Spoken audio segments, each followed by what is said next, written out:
just to get a little bit of backstory about Don Charles. Why did you start as a boxing trainer?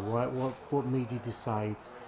And who was the first guy that you signed up to train with? Well, the name is Dereck Chisora. Okay. I mean, it's a story that I cannot, unless you've got till tomorrow, we'll be sitting here. It's a very long story. And so I'm going to give you just an outline of, it's just one of those things, again, I'm always preaching about destiny, and I really strongly believe in destiny. Yes. The way we met, it was destiny that put us together. Yes. Again, like I said, it's a very, very long story. Giving you the outline, I was minding my own business on a nice sunny day, driving to Notting Hill Gate. Yeah. Before we got onto the North Circular to go to Notting Hill Gate from Finchley, Yes. I noticed I needed some petrol, to top up petrol. So instead of turning to the North Circular, I went across the road to Temple Fortune, which is where Dereck lived at the time. Yeah. I went into a petrol station to put some petrol into my car. And as I was putting petrol in, my friend who I was with noticed Dereck Chisora, who was also putting petrol in his car. Yeah.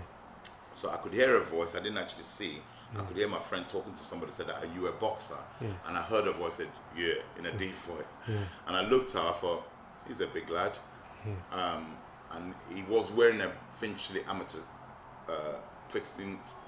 club, Finchley ABC. He was wearing a t-shirt. That's why my friend noticed he might be a boxer. Yeah. So my friend asked him, "Are you a boxer?" He said, "Yeah." He said, I also heard my friend say, "If you want to get better at it, you need to see that man over there." That man being me, he pointed to me. Yeah. And Dereck just looked over. Obviously, nothing else was said. Then when I went inside the shop to pay for my petrol, Dereck was in there paying for his petrol at the same time. So I said to him, "So you're a boxer then?" Again, he said, "Yeah." I said, "How many fights have you had?" I think he had 6 fights at the time. As an amateur. As an amateur. I said, "How have you done?" He said, I won 5, but I've lost 1. But then straight away, he said, "I've won 5 and I lost 1, but I want to fight the guy again." I said, okay. Yeah. I said, "Look, like my friend said to you, if you want to get the real rhythm, come and check me out, and I'll show you what I can do." He said, "Where's your gym?" I said, "Finchley." He said, "How can it be in Finchley? There's only one boxing gym in Finchley, which is Finchley ABC, which is actually in Barnet. Yeah. They used to be in Finchley." Okay.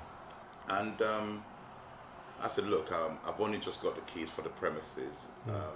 Check me out in 2 weeks' time, so I'll start doing the building, then you can come and have a look." I gave him my number. 2 weeks to the date, he called me. I said, "Yep." I gave him the address. He came round. I hadn't actually built it. I'd only just got the keys. Yeah. And I had one punch bag hanging on a piece of rope and a broken mirror leaning on the wall. It was dark, dingy, smelly, horrible. Yeah.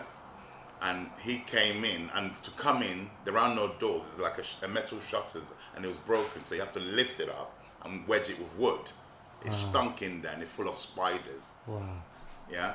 So he came in. He must have think this guy's a madman. Yeah. Right. I said, "Well, this is it." He looked at me. I said, "Look, I'm gonna start the works in a couple of weeks' time and stuff." Anyway, he came back again. And when he came back, the builders was there putting the floor down, wooden floor down. So he's thinking, okay, this guy is serious.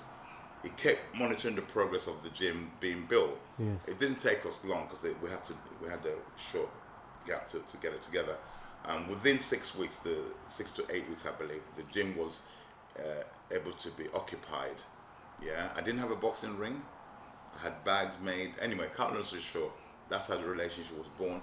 He was actually doing novice ABAs at the time. Yeah. And then I started training him in private lessons. He still boxed for his amateur club. Yeah. But he used to come privately for me to give him, take him on the pads and stuff. So the relationship was born there.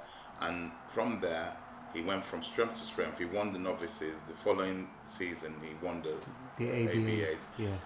From that, he missed out on going to the Commonwealth Games. David Price piped him to it. Yeah. Or they didn't select Dereck. Dereck won 4 nations gold. I believe he won. No, he won gold, but they robbed him and gave him silver. And he came back from that. He didn't get selected for the Commonwealth Games. They took David Price instead. Yeah. So he kind of got disheartened with that. He said, I'm going to turn pro. So he turned pro, and with John Oliver, who was his amateur coach, John also turned pro with him. Okay. I was actually John Oliver's assistant. Okay. Yeah. John Oliver was the head coach for Dereck Chisora in his first 2 professional fights. Wow. Then after the 2 professional fights, John resigned. A few things happened in John's personal life where he handed the baton over to me. And I thank him. I will always thank him. Me and John are tight. We're good friends. Even after he handed the baton over to me, he always said to me, anything you need, call me, I'll aid you with it. He gave me a book, because I knew nobody, I was new to the game. He gave me a book with all the contacts of who, for sparring for Dereck. You know, he loved Dereck, and he still loves Dereck. Yeah?